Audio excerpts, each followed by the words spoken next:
I will kick things off at F, one F tier team, the Atlanta Falcons. Now, as Aaron knows, they were 32nd in Football Outsiders sack rate last year. They have not finished above 23rd in adjusted sack rate since 2017. They've not finished in the top 10 in adjusted sack rate since 2006. That's when John Abraham was on the Falcons. And they don't have anybody. This is the weakest part of a weak roster. I don't think this is controversial. No, not at all. They were, in all the stats, they were way down at the bottom. And, Lorenzo Carter is an interesting ad in the second-round pick. But I don't think that moves the needle off the idea that this is the worst pass rush in the league. Yeah, I think Grady Jarrett's, he's a monster, but he's primarily a really just outstanding run defender. He's a capable pass rusher, but yeah, they haven't had edge help in a long time. Ebiketie should help, and then they also drafted a guy named D'Angelo Malone, who I kind of liked as well. So they actually have some promise coming into the season, more so than the last couple, I think. A little bit more upside there, but yeah, I think starting them off on the bottom is fine. My first D, and a lot of these might be controversial. I think some of them might move. I'm going to start with the Arizona Cardinals. And, they lost 10.5 sacks when Chandler Jones left. And so what we're looking at now is Marcus Golden and what's left of J.J. Watt. And who knows how many games you're going to get out of J.J. Watt at this point. So put them in at a D. Yeah, what's your feeling about J.J. Watt, Brandon? How much do you feel from watching him that he's got left? I still think against the run, he's a pretty impactful player. That's obviously not what we're ranking though. So as a pass rusher, it's a lot of splash stuff. If he's going to make an impact, it's going to be probably from the interior. He just doesn't have, with all the injuries that have just kind of piled up, he doesn't have the same level of explosiveness that he once did. He's still extremely crafty, very good with his hands, a lot of pass rush moves. He could still beat anybody at any time, but I just don't think that is going to happen very frequently, especially because teams are going to be able to pay more attention to him with Chandler Jones gone. I think as a run defender is really where his value is right now. He has a lot of leeway as a run defender to kind of do what he wants. So he's able to backdoor runs and kind of make some splash plays in the backfield. So that's his primary impact right now, I think. So, and did I miss anybody who's like an up-and-coming pass rusher on that team? I like Kingsley Keke, or I think that's okay. He's kind of a rotational guy. He's not like a stud starter kind of guy, but he's kind of a guy to throw out there that I like on the interior. But the interior overall is very weak, and I think that's why I would have them, down here as well. I think hedging on them being kind of one of these lower tier teams going in with potential for more is probably how I would approach it as well. Another lower tier team I'm putting in is the Houston Texans. Now, I always hear about how the Houston Texans, they've got these guys who are kind of professional. Their older free agent is like Jerry Hughes. Only guy on a roster with more than 4 sacks last year, I believe, is Jonathan Greenard. So this is a team I felt pretty comfortable as a D team. Hughes did have a lot of hurries last year.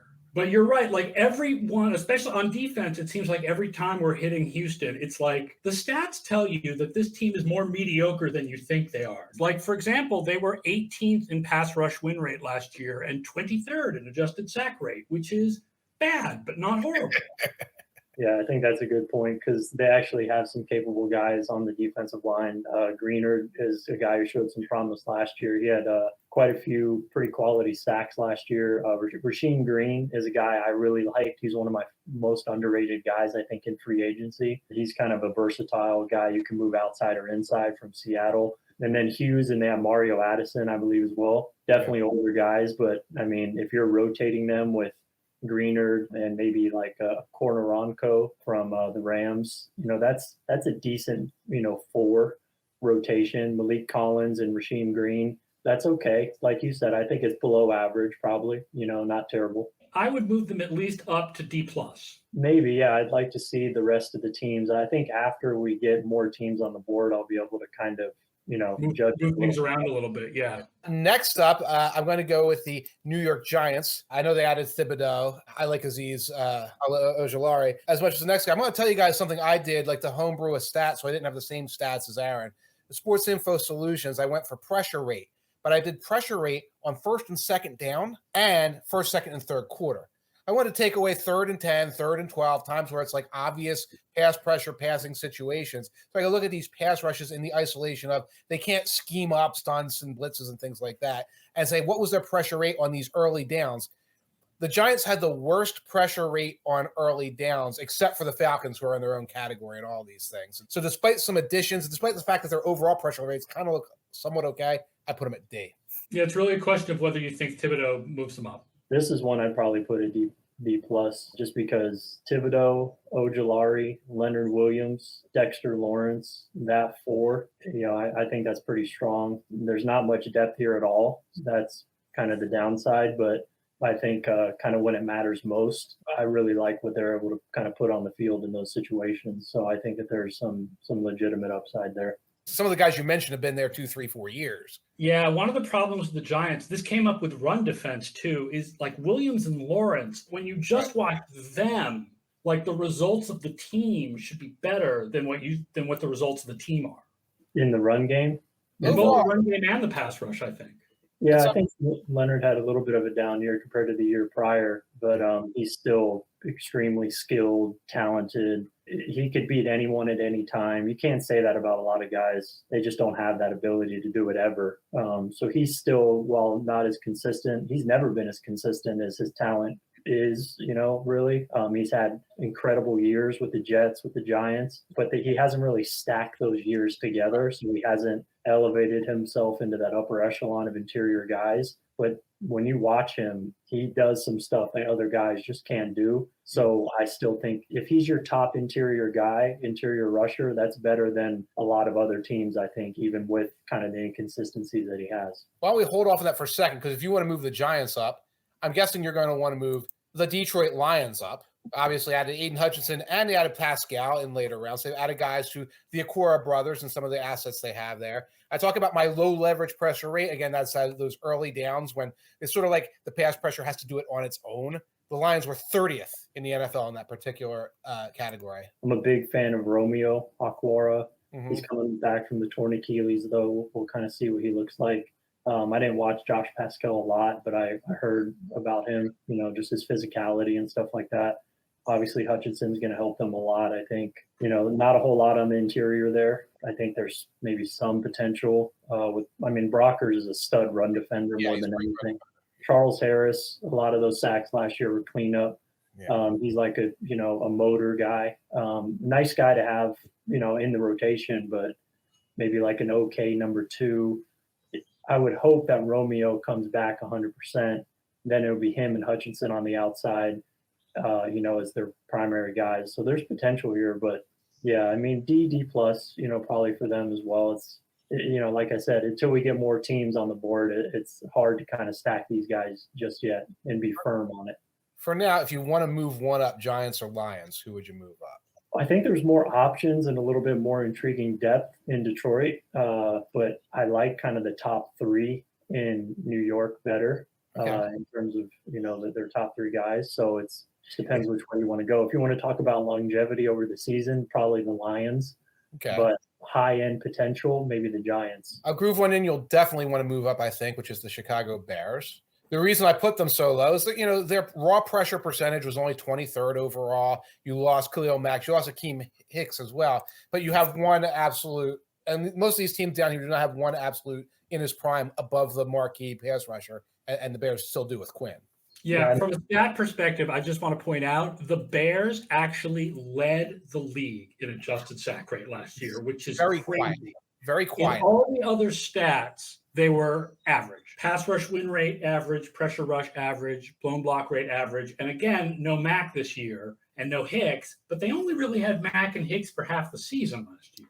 Just looking at the roster, I don't like this one as much as the other 2 we just named. Robert Quinn, I'm as big of a fan as anybody on him. I just love his game. He's an incredible player. But aside from that, man, these are a bunch of okay guys. There is one guy who has a lot of upside, and that's Trevis Gibson, who I think could be a legitimate number 2 edge rusher in the league. He gives me some encouragement. They have Dominique Robinson, who's an intriguing rookie as well. But the interior is pretty bare. Not a whole lot of depth here, I don't think. Okay. It's an interesting dichotomy here between last year's results and what you look at when you see the roster. Because I agree with you with the roster. The roster doesn't look that exciting other than Quinn, but there was a pass rush here last year. But I actually checked. I looked at Quinn, and it's like, holy cow, he had 173 sacks last year or whatever it was. And I'm looking through. Okay, he had Huntley, 3.5 sacks of Huntley. That was probably a pretty easy game to get sacks in.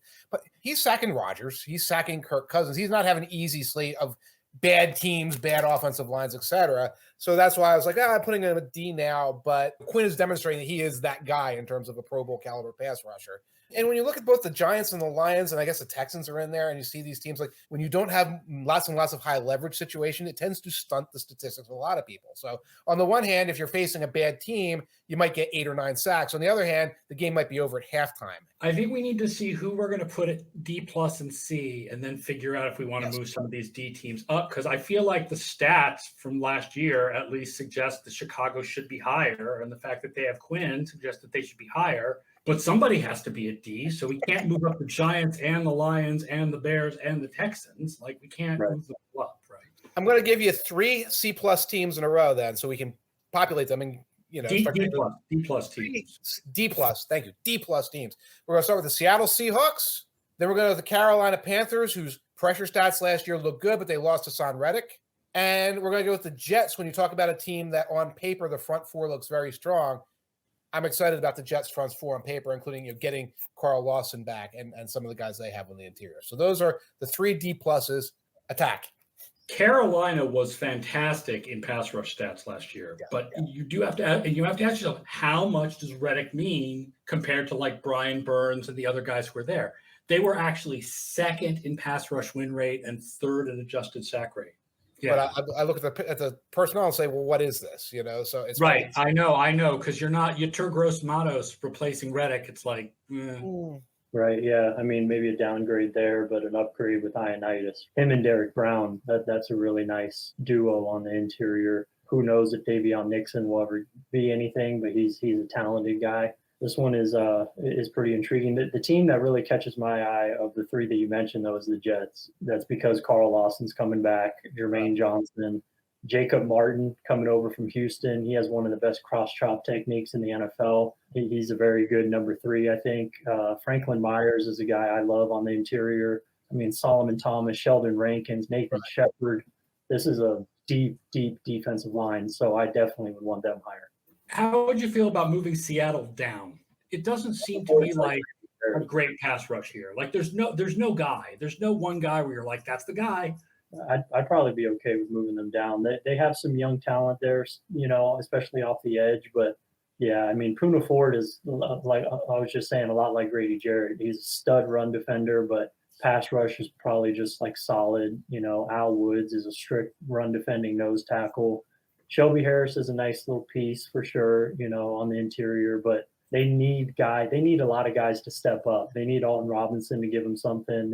We'll see about Boy Mafe. Quentin Jefferson is actually a guy I like on the interior. From the Raiders. Okay. He's a nice piece. I'd probably be okay with it moving them to a D. I mean, they also got a Chenlo Nwosu as well. I forgot about him. They actually have some pretty decent depth. I could go either way on that one. I'm going to throw a couple C's at us. Big teams always seem to be lumped together when I'm doing their defenses. The Chiefs and the Packers. Every time I put the Packers someplace, someone tells me how awesome the Packers defense is and how I've missed how wonderful they are. I'm looking at Preston Smith, Kenny Clark, and a bunch of rookies on their defensive front. And I know that's the case with the Chiefs, but the Chiefs have a stronger pass rush than that. But still, I'm looking at Chris Jones, and now they have Karl Aftis and what's left of Frank Clark when he feels like playing. And that adds up to a C for me. There's a lot of high-end talent, definitely on these teams. Chris Jones, probably the second best interior pass rusher in football. But yeah, Frank Clark, you just don't know what you're getting, which is tough. A lot of talent, obviously, but Karlaftis is going to help them. But yeah, I mean, I'm not super high on the Chiefs as a unit, but Chris Jones is so great that, it's tough to kind of knock them too hard. I like the Packers more than the Chiefs, though, as a unit. Rashawn Gary, I think, is, ascending. Preston Smith is good. Kenny Clark is good. Very good run defender. Dean Lowry actually has a really good bull rush, as you're kind of another interior guy. Jerron Reed can give some stuff here and there as a pass rusher, more of a run defender, though. So they got a high-end top 3 and then a little bit of depth. So I like them probably a little bit more. It's interesting. They were very low in ESPN's pass rush win rate, 27. But they were very good in pressure rate, where they were 9th, and blown blocks, causing blown blocks, 6th. So, and that's not with Zadarius Smith, right? Because Zadarius Smith didn't play last year. Right. So that would suggest that the pass rush might be a little bit better, and maybe should be a C plus instead of a C. Yeah, I'd probably be okay with that, honestly. Devontae Wyatt, I forgot to mention him as well. So yeah, I really like what they got there. It looks good at the high end, you know, and then also the depth. We'll give you another C team, Philadelphia Eagles. Their statistics from last year were not particularly strong. They added Hassan Reddick, who I think is going to be a great fit as sort of the cornerstone of what they're going to be doing pass rush-wise. Also added rookie Jordan Davis in the middle. More of a run guy, but I think he's going to have value as a pass rusher as well. Here's what's wild. Pressure rate and adjusted sack rate were pretty bad. Yeah. ESPN's pass rush win rate last year, they were actually 4th. And that's without Graham and without Reddick. Yeah, this is, I think, a good C selection based on what we've talked about so far. We'll see what the B and the A's look like. But, yeah, I mean, you know, there's a lot of talent here. The 4 that they're going to put on the field are, I think, definitely good, probably better than C almost in some ways. I mean, Fletcher Cox is at the end, but if you're rotating him more, and he could still be a very potent guy. Javon Hargrave, obviously. Then you have Milton Williams, Jordan Davis behind them. Strong starters, strong depth. And then the edge rush situation as well is very good. I mean, with Sweat, Graham, and Reddick, I mean, you got 3 pretty good guys there. So, yeah, this is definitely a strong defensive line. Do you want to move the Eagles up, Brandon? Yeah, I think that makes sense. Another C team, Jacksonville Jaguars, based on having Josh Allen and rookie Trayvon Walker on the edges and some other players along the way who I think can play different positions there. Put them in the C category, and see what you thought. Yeah, I mean, I don't think that I would put them equal with the Jets and the Chiefs. There's just too many question marks here for me. I mean, we'll see about Trayvon Walker. You know, obviously he needs to fulfill a role with this team that he just didn't do at Georgia. Chason has been a disappointment. You know, I like Arden Key a lot. Yeah. We'll see, you know, without Chris Corserek, the defensive line coach in, you know, San Francisco in that scheme. We'll see how he's used and all that. I mean, I like Josh Allen. He's pretty solid. You know, Roy Robertson Harris is, you know, okay. But, yeah, I don't see the upside. All right, let's move the Jaguars down to D+. They were a little bit below average in all the stats last year. So D+ works for them, I think. Next, we have the Cincinnati Bengals. So I think they have a very, very strong front 4. Don't see a lot of depth there, but Brandon, you can speak to that more. Yeah, I mean, Joseph Asai is a guy that they are really going to be counting on this year. He showed some promise last year in the preseason, then got hurt, missed the whole rookie year. He was very raw coming out of Texas, but he's very athletic and he plays very hard. So he's going to get some effort, sacks, and if he could develop some technique, you know, they could have something there. But yeah, they really need him to, I think, to step up to give them that viable number 3 option off the edge. You know, Hendrickson and Reeder is a good top 2. You know, BJ Hill's pretty solid. You know, Sam Hubbard is pretty solid. I don't see them being with Green Bay or Philly, but yeah, or we have them below that anyway. That's probably okay for them. I mean, I might be a little lower on them than that, but we could see how it plays out a little bit. Next team, I just want to point out for the Denver Broncos here, Bradley Chubb and Randy Gregory have a combined career 37 sacks in 9 seasons. And that's why I can look at these guys and we can talk about potential.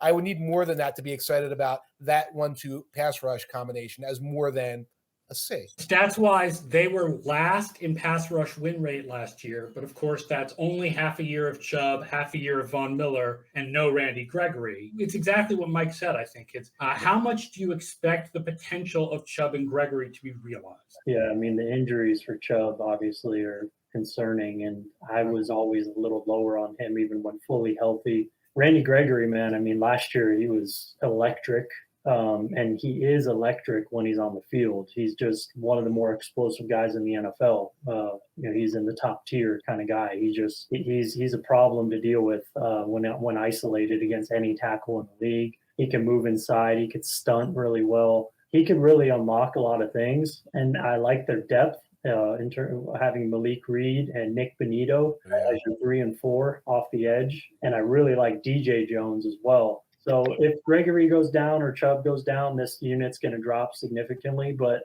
going into the year, I think having them here is probably fine.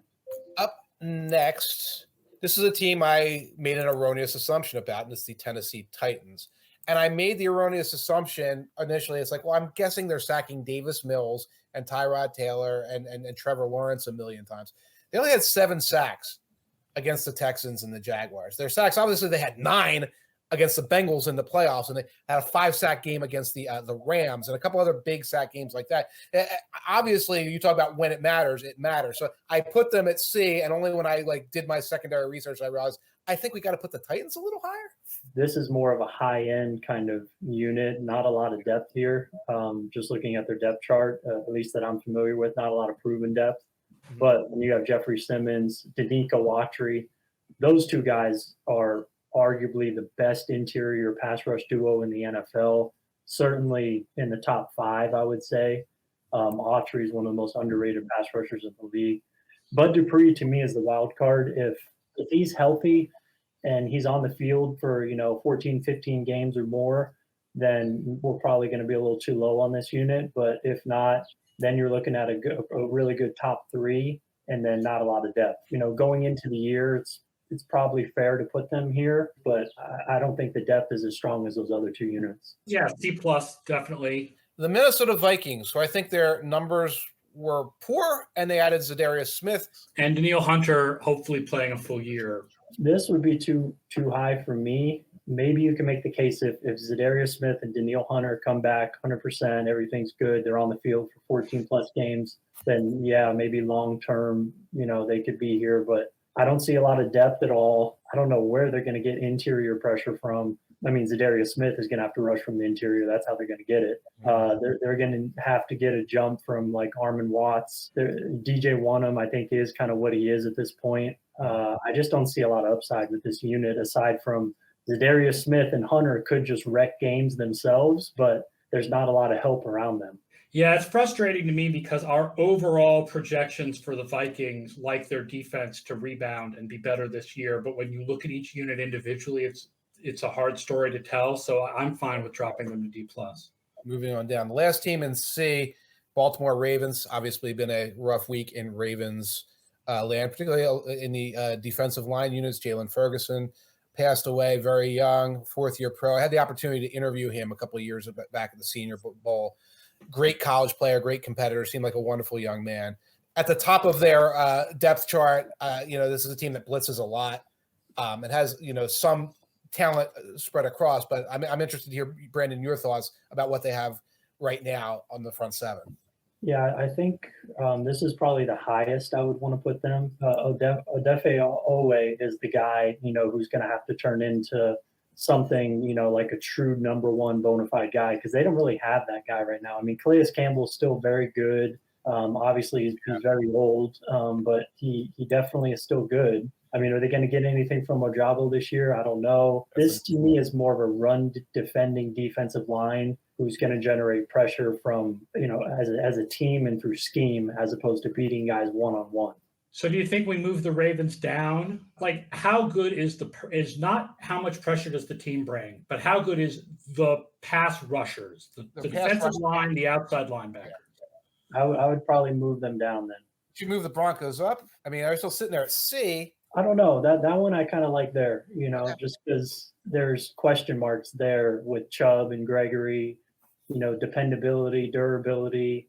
They have the talent to move up, but if I'm making a bet on a season-long, type of bet generating pressure, I would probably keep them there. Let me hit you with a couple of teams I put at C+. I'm talking about the Raiders adding Chandler Jones and the Chargers adding Khalil Mack. I'm looking at the Raiders right now, and obviously Max Crosby and Chandler Jones, you're not going to get a whole lot better than that, except maybe the Chargers in terms of edge rush combinations. So the high-end, edge rushers here are as good as it gets. But apart from them, not a whole lot else there. Vernon Butler and Bilal Nichols. Matthew Butler, the rookie from Tennessee, maybe that could be solid. But like you said, I would really be interested to see kind of how they're approaching things, when we watch the film, when we see them, how they're using guys, the positions are put in, but the talent top to bottom isn't like as impressive as you would think, but certainly the edge rushers are as good as it gets. So it's probably fair for them to be, C plus. And then the Chargers, I like this one probably a little bit more just because I think Bosa is better than Crosby. I think Mack is better than Chandler Jones, or is good. That one's kind of a wash, but Bosa to me is the best edge rusher in the NFL. We know the scheme is going to be good. They have Kyle Van Noy to kind of put in there as kind of that wild card guy to move around. Sebastian Joseph Day, Jerry Tillery can't defend the run, but he's a pretty decent pass rusher. So I like this one a little bit more than the Raiders, but again, usage with the Raiders, a little bit more unknown with the Raiders. All right, let's put the Chargers at B for now. Another C plus team. Just going to put them out there. The New Orleans Saints. They're obviously, very talented up front. Team defense is also very strong, and that plays a big part in everything that they do. I really want to see what Peyton Turner does this year. I think he needs to become a little bit more consistent for them because Davenport is so up and down. Cam Jordan is getting older, but, one of the most underrated players in the league. David Onyemata is a beast inside. I love his game. There's a lot of talent here for sure.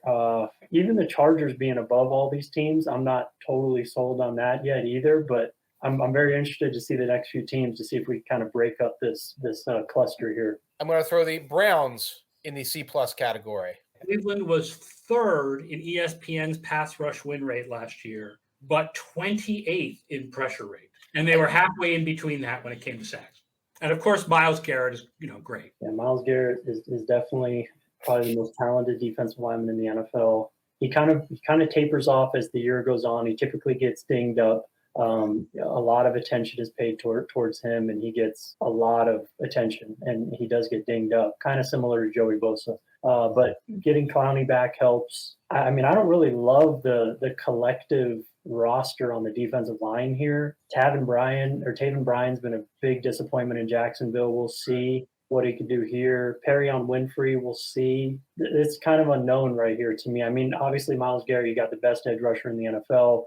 Clowney is, able to kind of wreck stuff, but I'm kind of questionable on them. But yeah, I look at Philly here, in this tier, and Philly to me, their depth is just so impressive. I would just separate Philly almost from these teams, and even maybe Green Bay, Tennessee, those three to me are kind of different than these guys because Cleveland, the Raiders, the Saints, they're strong off the edge, but I don't know. I think they're starting to me. There's a little bit of separation that's coming to me with some of these teams in that C plus. Could we just do a couple more teams and then?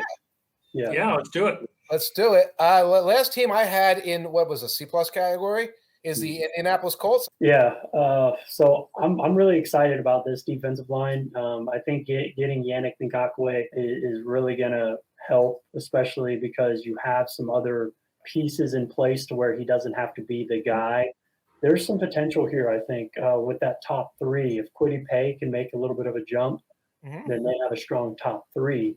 Probably in that C plus. I'd leave them in the C plus category, but I wouldn't put them lower. I think based on last year, they might be a little lower, but I think if you add in Ngakoue and then you consider the idea of Paye likely improving, I think that they're a little higher than last year. So I think I'd leave them as a C plus. I'm going to hit you with the three teams in a row here real quick that I put at B. The New England Patriots, due to Matt Judon and Belichickian scheme wisdom, and I guess Barmore goes in there too. The Rams, because of Aaron Donald and Leonard Floyd, and the Washington Commanders, because if you look at it on paper, it should be phenomenal. We saw it on the field. It was kind of but Young was hurt for a while. But the raw ability of these guys of this front four said B to me. I'm going to actually maybe argue for the Rams to be higher. When I did my low leverage situation stats and said who was getting first down pressures and second down pressures, et cetera, the Rams blew it away in terms of pressures.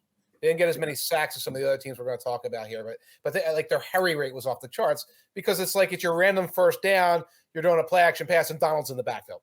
Yeah, obviously Aaron Donald makes everyone better. I think the Von Miller ad, though, and the loss are significant because Von Miller was outstanding.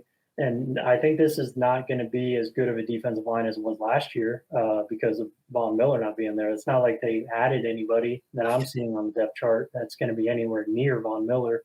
So, I don't know. I don't see them, being what they were last year. But Aaron Donald obviously is, the best guy in the league. I'd probably move the Patriots down. The scheme thing, like you said, a lot of really good run defenders on this defensive line.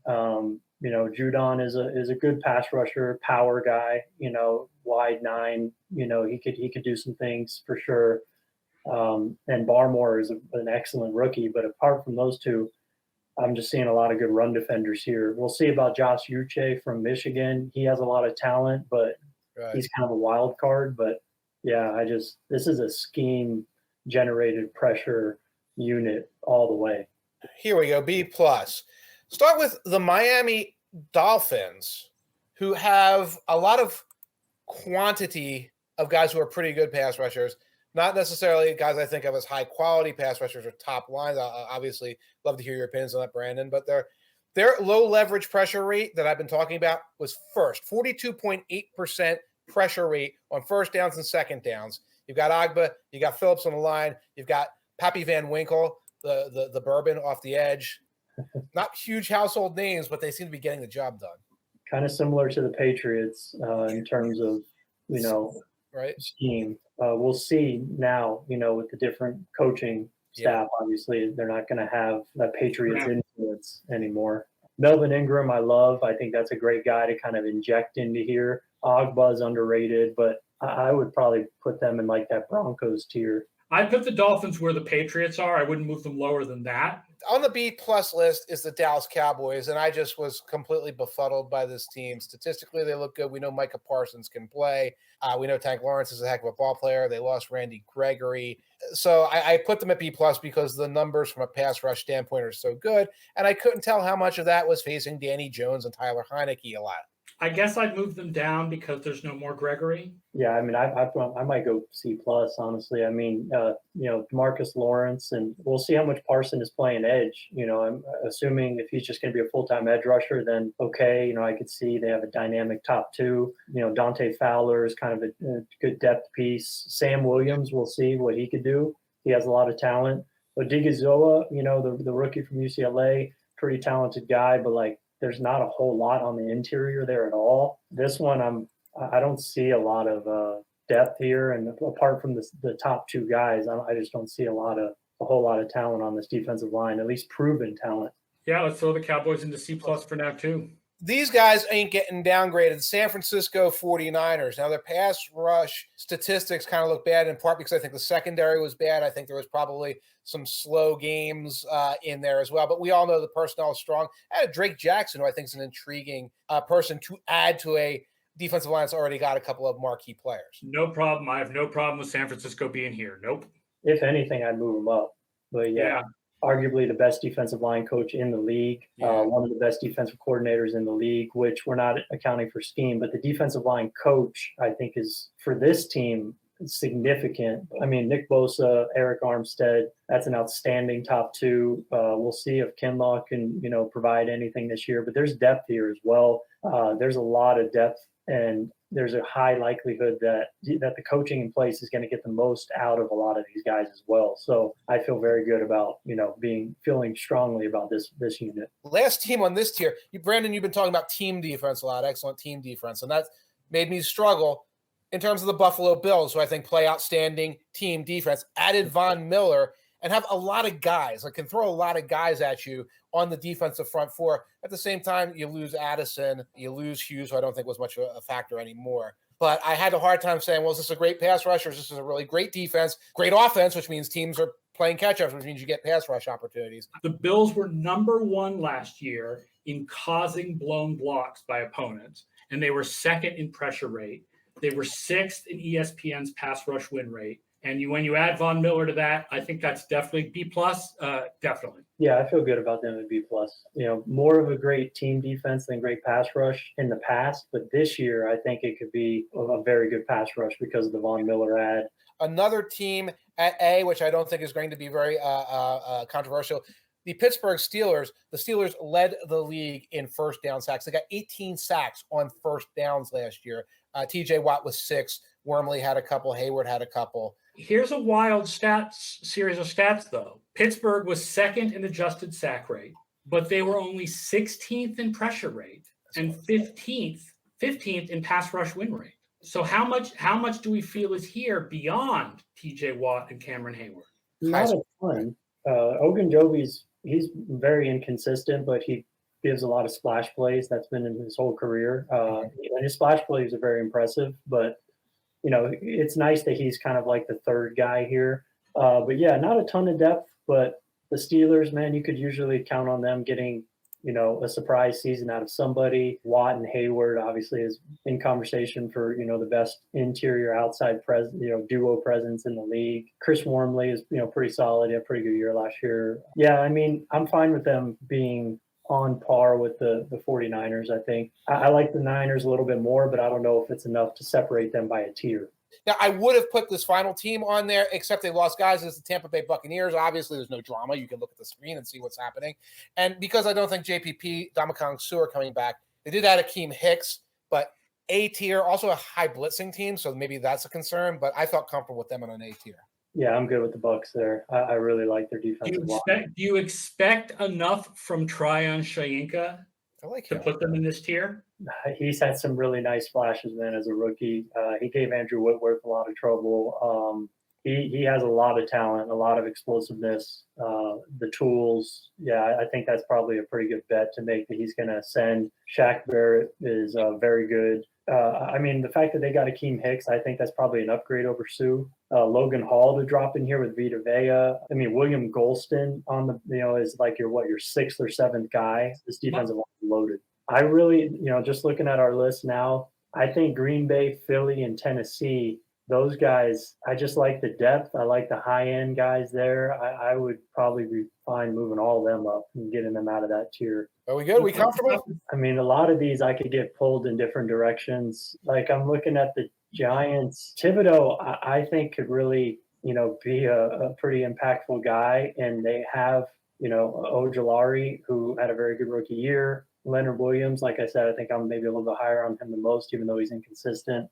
If we're circling back to the Giants, we've never circled back to the Giants this year. The Giants have been a train wreck for the last 2 years. If we're circling back, let's move them up. If we move the Giants up, do we also move the Lions up because of Hutchinson? Well, they don't have the interior presence. They don't have the interior guy. They don't have the Leonard Williams type. And off the edge, I mean, if you want to say Hutchinson and Thibodeau are a wash, then you got to go to Ojulari versus Aquara or Harris. But I feel like we got to see, because Aquara with the torn Achilles, I want to see if he's back to what he was in 2020, then I probably would say yes. But I just don't have as much confidence there. All right. So let's put the Giants at D+. We'll leave the Lions at D. All right. I'm good with this tier list. Yeah, that's fine. We could pick it apart, but yeah, that's good.